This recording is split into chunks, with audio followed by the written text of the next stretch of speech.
Hola, buenas tardes.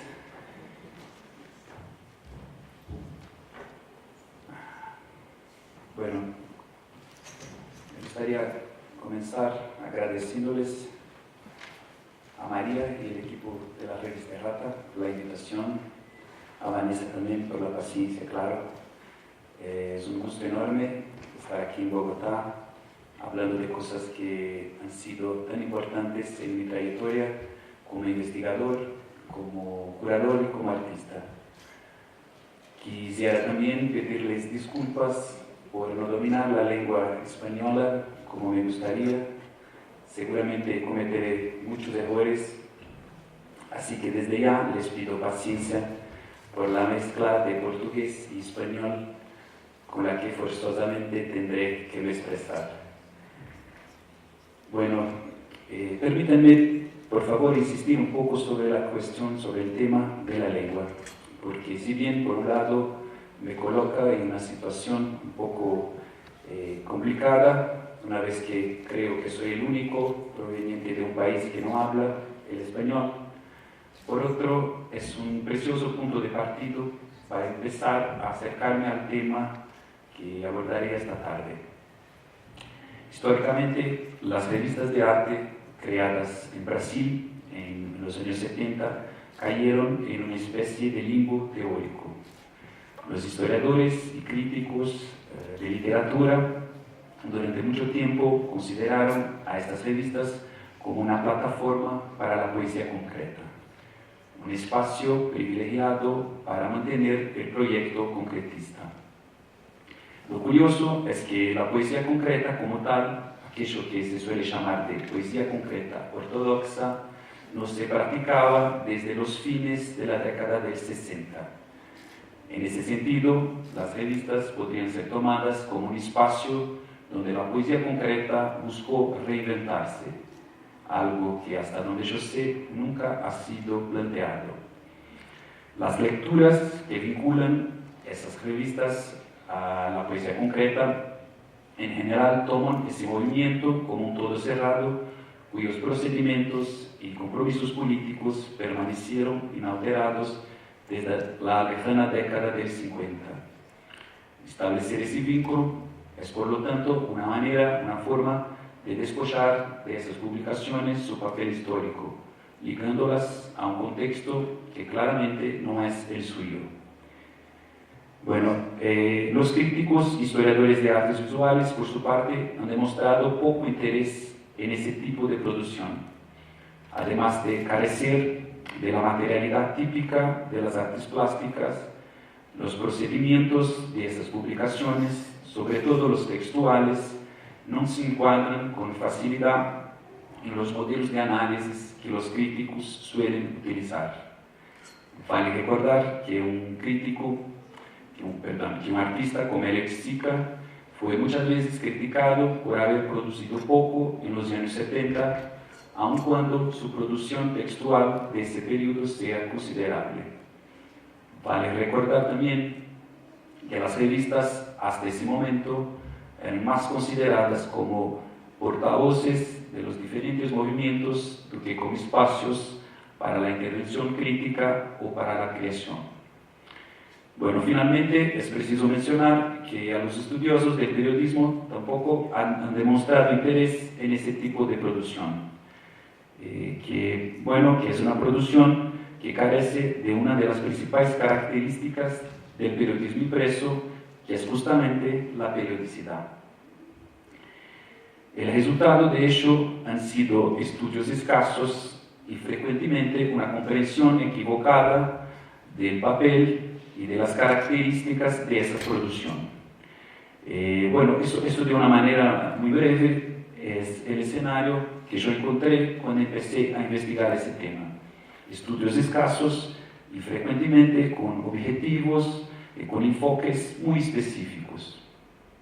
Una dificultad que yo encontré, que todavía existe, es que en Brasil no hay como que una colección privada o pública en que sea posible consultar ese tipo de material. Así que cuando empecé mi investigación, empecé también a montar una especie de archivo con todo material que yo he conseguido reunir. Mi intención es que un día, espero que eso sea breve, este material esté disponible en la web, pero no solamente en la web, para los investigadores, los curadores y los artistas que quiero conocer este periodo del arte brasileño.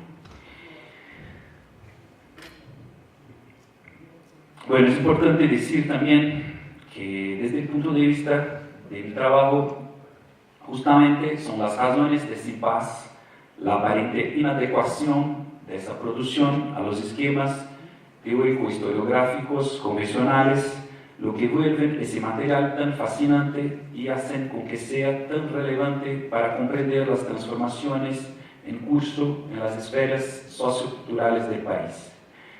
Haciendo una paráfrasis en la contramano de Hegel, podríamos decir que si las revistas artísticas hechas en Brasil en la década de 70 no se adecuan a los modelos concebidos por los teóricos, bueno, entonces peor para los teóricos, que deberían tomar para sí la advertencia hecha por Walter Benjamin hace tantas décadas. Bueno, yo voy a citar a Walter Benjamin un texto clásico de Benjamin, que es el autor como productor.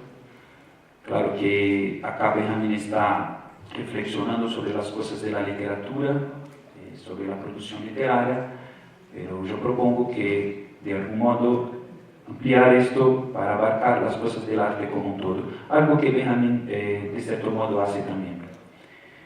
Bueno, cito aquí a Benjamin: no siempre hubo novelas en el pasado y no tiene por qué seguir habiéndolas. No siempre hubo tragedias ni grandes epopeyas. Formas como el comentario, la traducción o incluso lo que llamamos plagio no siempre han sido juegos en los márgenes de la literatura. Tuvieron su puesto no solo en la escritura filosófica, sino también en los textos literarios árabes y chinos.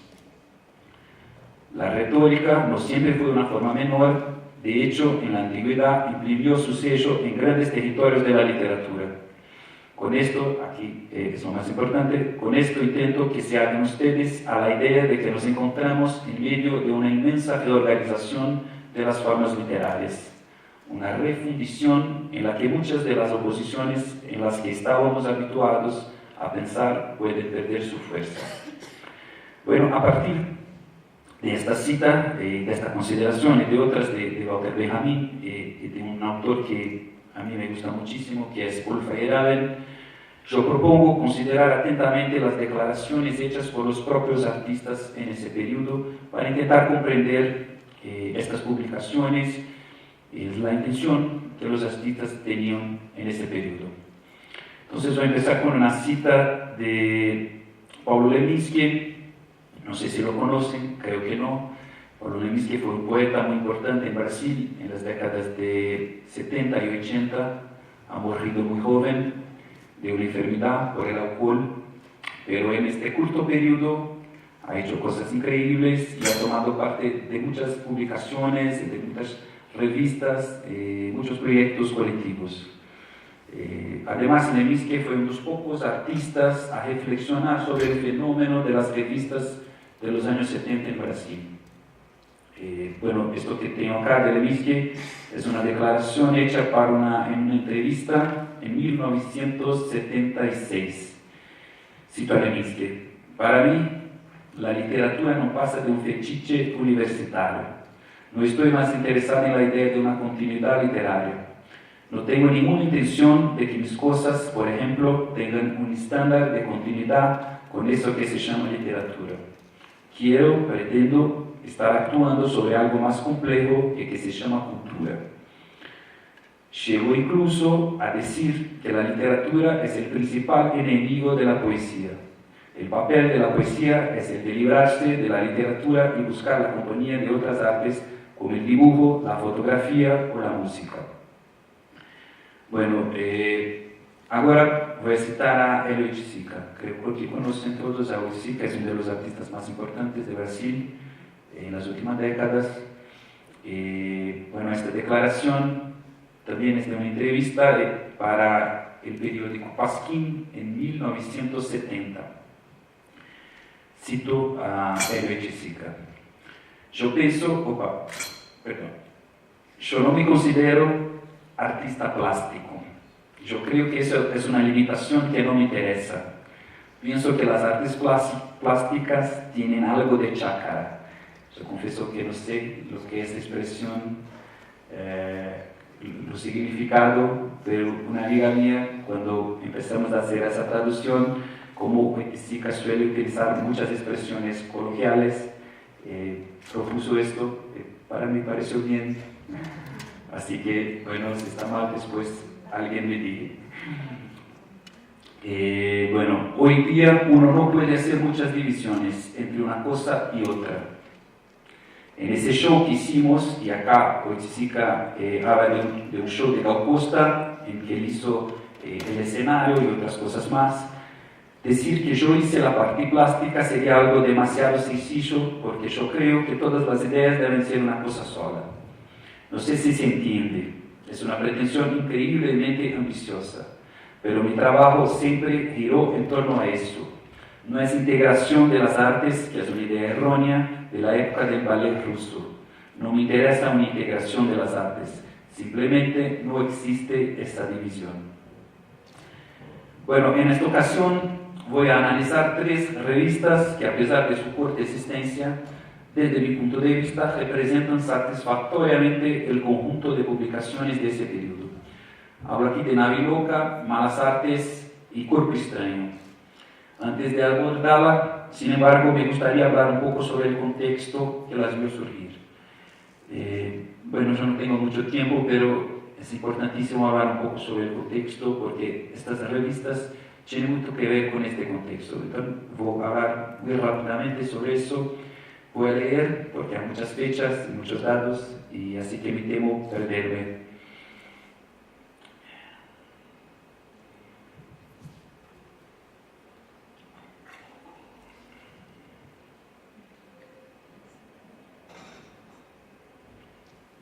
Bueno, después del intenso movimiento que hubo en la década del 60, como por ejemplo la formación del grupo Hits, la primera Bienal de la Bahía, la nueva objetividad brasileña, finalmente la Tropicalia y el poema Proceso, el contexto sociocultural brasileño se vio duramente afectado con la implementación del AI-5, que fue un acto institucional que recrudeció la represión durante la dictadura.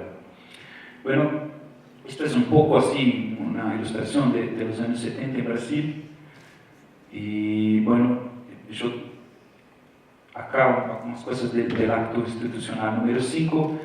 Este acto quedó conocido en Brasil como el golpe dentro del golpe, porque en realidad el golpe es de 1964 y el acto institucional es de 1968.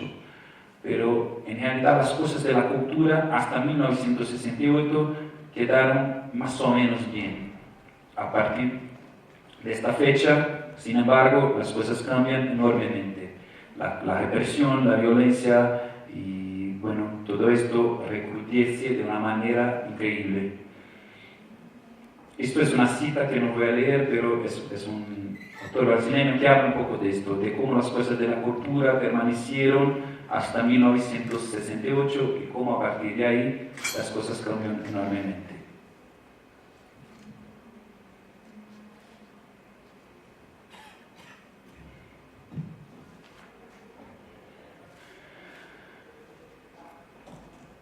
Bueno, el 13 de diciembre de 1968, el mismo día en que se promulga el acto, es ocupada la sede del periódico de Brasil. Pocos meses después, Caetano Veloso y Gilberto Gil son presos y exiliados.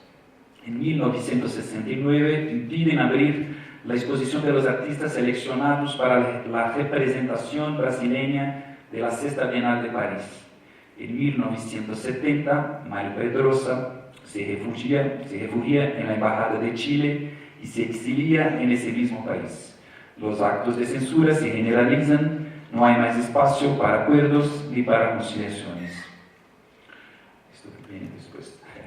A la ofensiva del régimen se le impone una acción igualmente radical por parte de los artistas. Entre 1969 y 1971, un conjunto emblemático de manifestaciones irrumpió en el país. Es lo que el crítico Federico Moraes denominaría arte guerrilla y Francisco Bittencourt llamaría generación trancacalles. Estas manifestaciones alcanzan su ápice en el 19º Salón de Arte Moderno realizado en el Museo de Arte Moderno de Río de Janeiro y en el evento do Corpo a Terra realizado en el Parque Municipal de Belo Horizonte. Ahora sí. Ignorando el rechazo del jurado, Antonio Manuel se desnuda y presenta su propio cuerpo como obra en las galerías del MAN. En Do Corpo a Terra, Silvio Meirelles quema gallinas vivas mientras Artur Barrio distribuye paquetes ensangrentados por la ciudad de Belo Horizonte. La noción de obra literalmente explota. El arte relativiza sus procedimientos, repiensa sus soportes, vuelve más complejas sus estrategias. Bueno, esto es de Antonio Manuel, este es un marco en el arte brasileño. Esta presentación, esta propuesta de Antonio Manuel, de Silvio Meirelles, a muy pocos registros de este trabajo. Finalmente, este es de Artur Barrio, es un trabajo más conocido, en que Barrio distribuye estos paquetes ensangrentados como si fueran cuerpos víctimas de la dictadura. Bueno, a pesar del gran esfuerzo de artistas y críticos, el arte guerrilla tiene una vida relativamente breve. La ofensiva del régimen, sumada al gran éxodo de la inteligencia nacional, acaba por instaurar lo que muchos autores considerarían la más grave crisis de la vanguardia brasileña. Los movimientos de renovación y resistencia se hacen escasos y puntuales. Uno de los principales focos pasa a ser el MAC-USP, que es el Museo de la Universidad de São Paulo, con las exposiciones como Joven Arte Contemporánea, Perspectiva 7/4, Poéticas Visuales. Otro foco importante pasan a ser justamente las revistas artísticas. Sintomáticamente, ambos establecen una importante diferencia de orientación en relación a la década anterior. Si en los años de 1960 las grandes referencias en términos de arte hegemónico son el pop art y el nuevo realismo, en este momento le cabe al arte conceptual este papel. Bueno, no voy a detenerme aquí en este tema, que en verdad es un tema bastante controverso, pero es importante decir que en general yo acompaño el parecer de Luis Kamenitzer y no veo gran influencia del arte conceptual estadounidense o del arte conceptual analítico en lo que los artistas producían por aquí. Pero como dije, no voy a detenerme en esto. Pero es importante subrayar algunas cosas. Al problematizar los objetivos y los procedimientos del arte, al relativizar las diferencias entre la obra y su documentación, el arte conceptual desafió un conjunto de paradigmas históricamente establecidos. En una transformación notable, la obra de arte pasó a ser vista como información que se podía hacer circular más eficientemente a través del medio, constituido por textos y fotografías que por medio de transportes de objetos materiales. Esta última frase de Bollywood. De hecho, la opción por las publicaciones en general y por la revista en particular. Barata y accesible, la revista era el vehículo expresivo ideal para el arte, que estaba más preocupada con conceptos, procesos y performances que con su forma final comercializable. Esto es de Gwen Allen. En Brasil, estas ideas repercutieron en un escenario bastante complejo. Por un lado, había una retracción de las instituciones culturales y un rígido control de los canales convencionales de comunicación. Por otro, había un creciente movimiento en torno a proyectos editoriales independientes. Sin olvidar la histórica cooperación entre escritores y artistas visuales, cuyos esfuerzos en este momento contribuyen con la relativización de los límites de ambos campos, como por ejemplo en el arte correo. En un contexto como este, pensar la obra como información significaba intervenir en este mismo contexto. Si la información estaba bajo represión, producirla era necesariamente un acto político, independientemente del contenido que se transmitiera. Las revistas que he elegido para presentar esta tarde asumieron deliberadamente o no este designio y a su modo desafiaron las convenciones de ese periodo.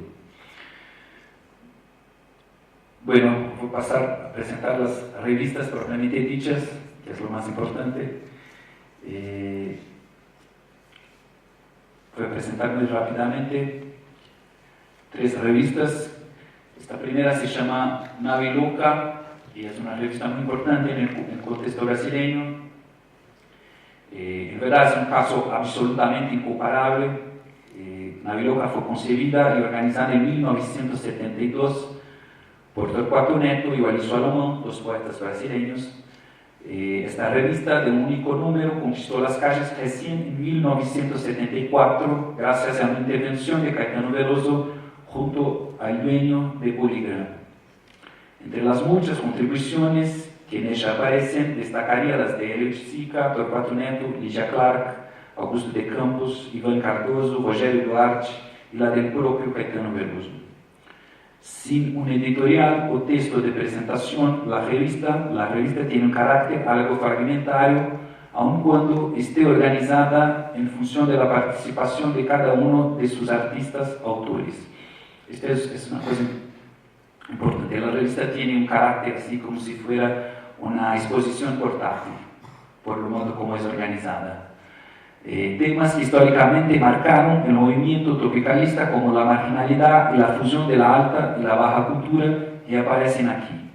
No es por casualidad que la revista fue encuadrada en lo que se acordó llamar el post-tropicalismo. El post-tropicalismo es un concepto que los críticos crearon para de algún modo abarcar la producción de los artistas que estaban involucrados en el tropicalismo, pero que siguieron trabajando en los años 70.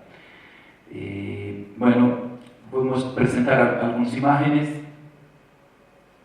En la izquierda es la tapa, la cubierta o la portada, no sé cómo se dice, de Nave Loca. Arriba es la contratapa. También arriba tenemos las informaciones, la primera página de la revista, y esto aquí es un trabajo de Augusto de Campos, y acá tenemos Caetano Veloso, porque este trabajo en verdad fue hecho por Augusto en homenaje a Caetano Veloso, y acá tenemos Caetano con este trabajo posando para una fotografía. Esta es la parte interna de la portada. En verdad es la documentación de un happening que ocurrió en una playa de Río de Janeiro, un happening que, bueno, agregó mucha gente, muchos artistas. La documentación, esta documentación está en esta revista. Bueno, esta es la sesión de Jorge Salomón, que es un artista poco conocido, pero para mí es importante porque hay una referencia a locura, que es un tema muy recurrente en Nave Loca y en todo el post-tropicalismo. También esta cosa con esa cosa de la baja y de la alta cultura, que también es una cosa muy importante en ese periodo. Esto también es de Jorge Salomón y para mí es importante porque también hay una referencia acá a esa cosa un poco hippie, que es muy fuerte en Nave Loca, la influencia de la contracultura. Entonces tiene cosas muy fuertes vinculadas a la cuestión del movimiento hippie. Esto es de Luis Sica, son las etapas del experimental experimentado. Son trabajos, propuestas proyectos de Oiticica desarrollados alrededor del mundo. Y acá tenemos un texto que es también un texto de Hélio Oiticica muy importante en su carrera. Es un texto que es como que un punto de inflexión en su trabajo, porque, bueno, tiene muchas cosas acá que después van a revelar de una manera muy particular en su obra. Yo hice una traducción con una amiga mía de pasajes, de fragmentos de ese texto. Voy a leer algo para que tenga una idea de la manera como Hélio Oiticica pasó a escribir a partir de esta data. Cito a Hélio Oiticica, entonces, que dice: ríe mejor quien ríe por último. Competición de creadores de obras. Pintura, escultura, arte, obra, etc. deben continuar en el área competitiva. Hasta Bolsa de Arte ya tenemos. Bolsa de Arte es una casa de subastas de Brasil. Pero, ¿qué tienen que ver con asumir lo experimental? Talento, potencial, individuales son inmediatamente diluidos en el día a día competitivo que estanca lo experimental. No me interesan talentos, estoy harto de buscar lo nuevo en el vestido de nuevo. Talentos que pintan, diseñan, graban, conservan, que no quieren, aplazan, evitan lo experimental. El ejercicio experimental de la libertad evocada por Mario Pedrosa no consiste en la creación de obras, sino en la iniciativa de asumir lo experimental. Pintura pasó a ser pet de la burguesía conservadora. El potencial experimental generado en Brasil es el único anticolonial no culturalista en los escombros híbridos del arte brasileño, tan concreto como su exportabilidad. En suma, lo experimental no es arte experimental, y esto es importantísimo. Los hilos sueltos de lo experimental son energías que brotan para un número abierto de posibilidades. En Brasil hay hilos sueltos en un campo de posibilidades. ¿Por qué no explorarlos? Bueno, estos son solamente fragmentos, es un texto bastante grande. Y bueno, en un pasaje Oiticica habla un poco sobre los pensadores y los artistas que desde su punto de vista asumieron el experimental. Bueno, insiste en la idea que el experimental no es el arte experimental, el experimental es otra cosa. Bueno, Naviloca sacó a luz también un nuevo fragmento de Galaxias de Haroldo de Campos.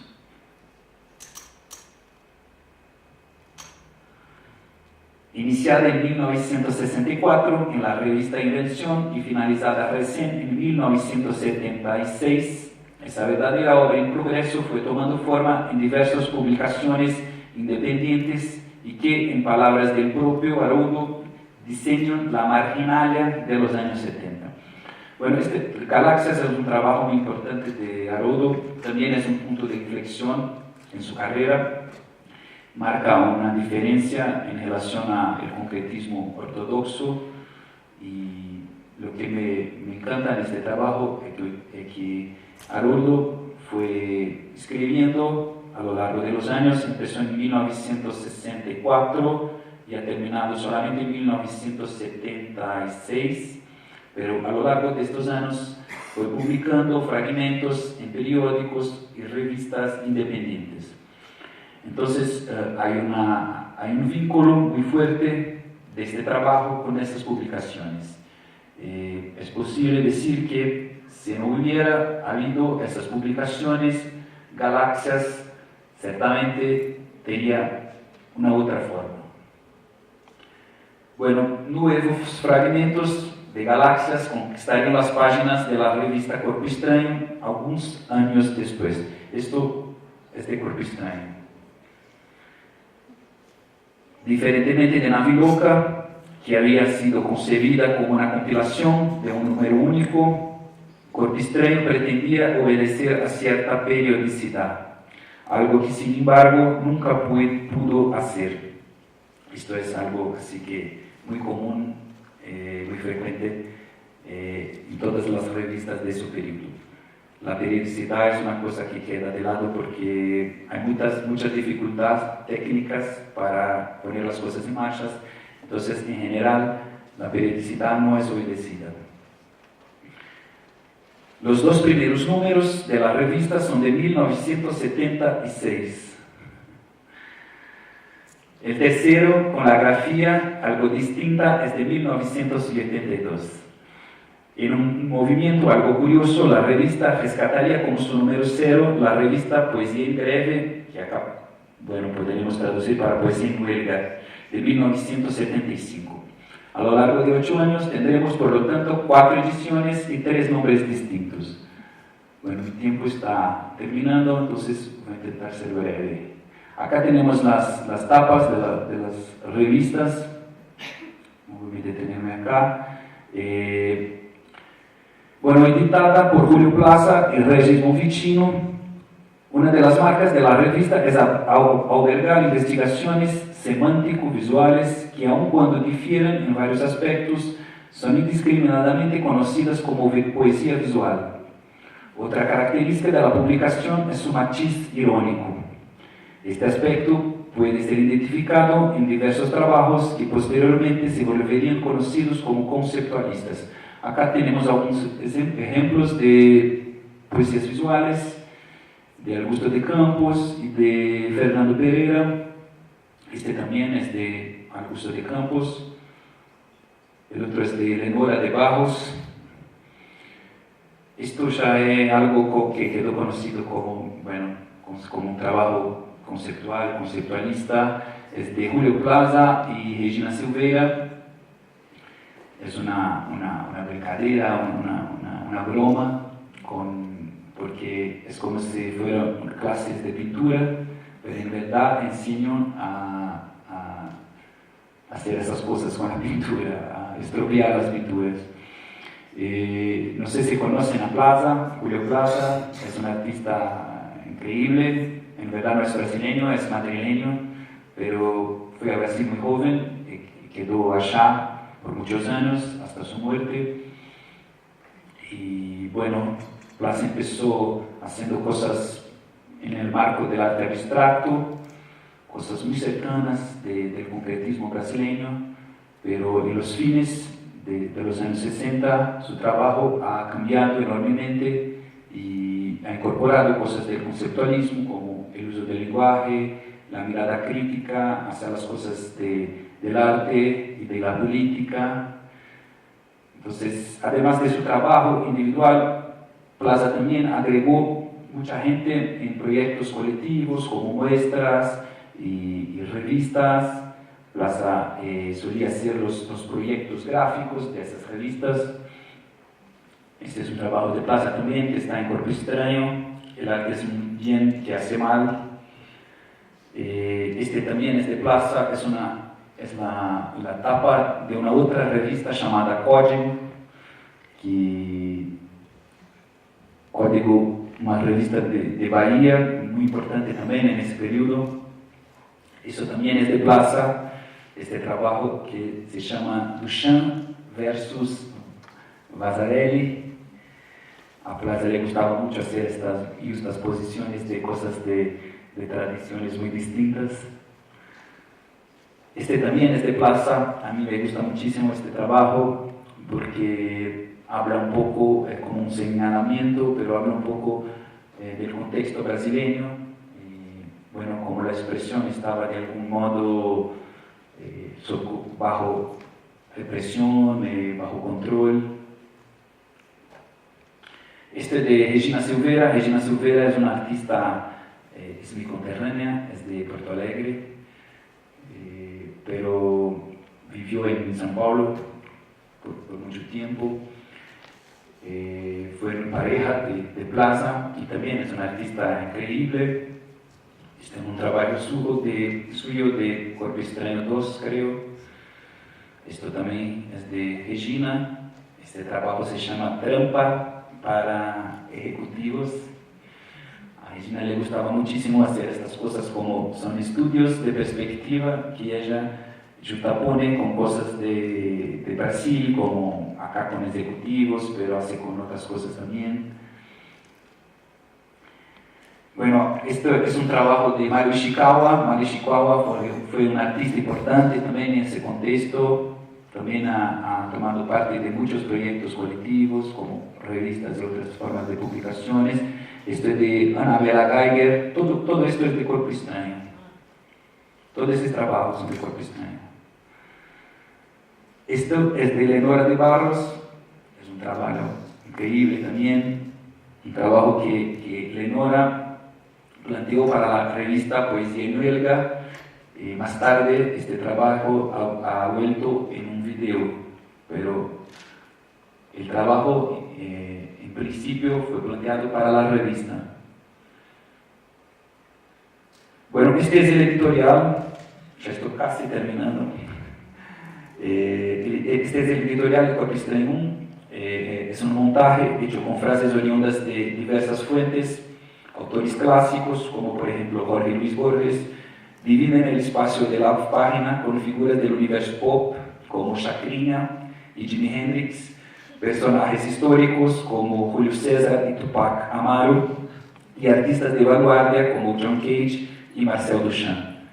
Todo esto condimentado con una imaginación algo fantasiosa que opera invirtiendo frases y creando personajes. Voy a citar apenas una que es arriba, no sé si conseguí leer, que está escrito The Dream is to Discover. Bueno, la firma ya es de James Lennon, que es una mezcla, claro, de James Joyce con John Lennon. Esta es el editorial de Corpo Extraño 2. En verdad, esto es un trabajo de Regina Silveira, que curiosamente no está identificado. Regina Silveira acá, ella hace una cosa curiosa, ella justapone un fragmento de periódico retirado de un suplemento con recetas culinarias para mujeres con un alimento con el formato de la palabra arte. Entonces, al uso metafórico de la palabra arte, quizás la única que el periódico conciba al alcance de las mujeres, la artista responde con la concretud de la palabra alimento. Esto es un trabajo importante de Regina también, que acá tiene un formato algo distinto y que curiosamente no está firmado. Bueno, antes de esto, solo quisiera llamar la atención para el diálogo que la revista Corpo Extraño buscó establecer con Latinoamérica. Fuera la participación de los artistas como Ulises Carrión y León Ferrari, son dignas de mención las traducciones de poemas de Oliverio Girondo y Vicente Huidobro.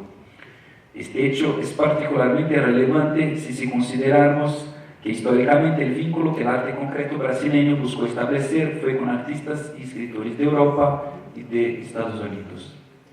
Bueno, voy a concluir mi participación hablando un poco sobre la revista Malas Artes, editada por un numeroso grupo de artistas y críticos de arte, entre ellos Silvio Meireles, Ronaldo Brito, Carlos Silio, Waltercio Caldas y otros más.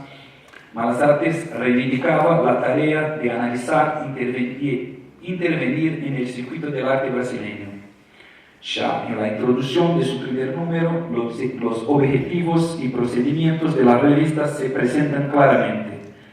Esta es la introducción, que en verdad es un editorial. Bueno, este es un pasaje muy corto. Malas Artes es una revista sobre la política de las artes, entre la aparente opción de editar una publicación que trate el arte como objeto de consumo y una que siga la moda de las revistas enigmáticas. Malas Artes prefirió pretenciosamente tomar para sí la función de analizar la realidad contemporánea del arte brasileña e indicar alternativas. Bueno, nada podría estar más distante de los editoriales de Corpo Extraño. Si allí teníamos ironía y reverencia, aquí tenemos seriedad y contundencia crítica. Las aproxima, sin embargo, la alusión crítica que aparece en el editorial acerca de las revistas enigmáticas. Malas Artes y Corpo Extraño son contemporáneas. El primer número de Malas Artes coincide con Poesía en Greve, Poesía en Huelga. El segundo y el tercero con Cuerpo Extraño 1 y 2 respectivamente. Pasado 40 años, es difícil no ver en esa y en otras alusiones una especie de diálogo, ainda que sea al revés. Recordemos que Cuerpo Extraño 1 abre con una traducción del himno al crítico de Vladimir Mayakovsky, un ataque explícito al tipo de propuestas que de cierta forma Malas Artes encarna. Pensar Malas Artes en contraposición a Cuerpo Extraño y viceversa sería, sin embargo, un enorme equívoco. Significaría restablecer una dualidad, concretos y neoconcretos, paulistas y cariocas, que se ha demostrado poco productiva ya en un momento histórico en el que tal vez podría haber tenido algún sentido. Si es verdad que las diferencias existen y que el contraste contribuye para aclarar las iniciativas, no es menos verdad que ambas vinieron a atender demandas distintas e igualmente relevantes en el contexto sociocultural del país. En este sentido, vale la pena rescatar las palabras que Luis Paulo Baravelli utilizaría más tarde en el editorial de la revista Arte en San Paulo en 1981. Cito a Baravelli: la noción corriente del artista que invade con su manifestación un espacio fijo y preestablecido es una noción de país desarrollado. Creo que aquí también forma parte de la actividad del artista local crear y reforzar los propios espacios de manifestación y debate. Creo que esto es fundamental para comprender toda esta producción. A lo largo de su corta existencia, Malas Artes trajo importantes aportes para el debate artístico del país. En sus páginas aparecieron por primera vez traducciones para el portugués de textos de Joseph Kosuth y Alan Kaproff. Investigaciones fundamentales de Ronaldo Brito y Carlos Silio también debutaron en Malas Artes. Merece destaque la polémica establecida entre el crítico Roberto Pontual y un grupo de 17 jóvenes artistas, polémica que se extendió teniendo a la revista como soporte. En su último número, la publicación difundió un largo manifiesto firmado por un numeroso conjunto de personas conectadas al contexto artístico del país. Bueno, voy a concluir presentando algunas imágenes de Malas Artes. Esta es la traducción del texto de Kosuth, como dijo, la primera, hecha en portugués. Esto es una presentación de una muestra de Lijapap. La revista solía tener una sesión para hablar de exposiciones que estaban como que al margen del sistema del arte hegemónico del país. Esto es un trabajo de Miguel Branco, que es increíble. Miguel va a Brasilia a fotografar las cosas de los trabajadores que dejaron su tierra para ir a construir Brasilia.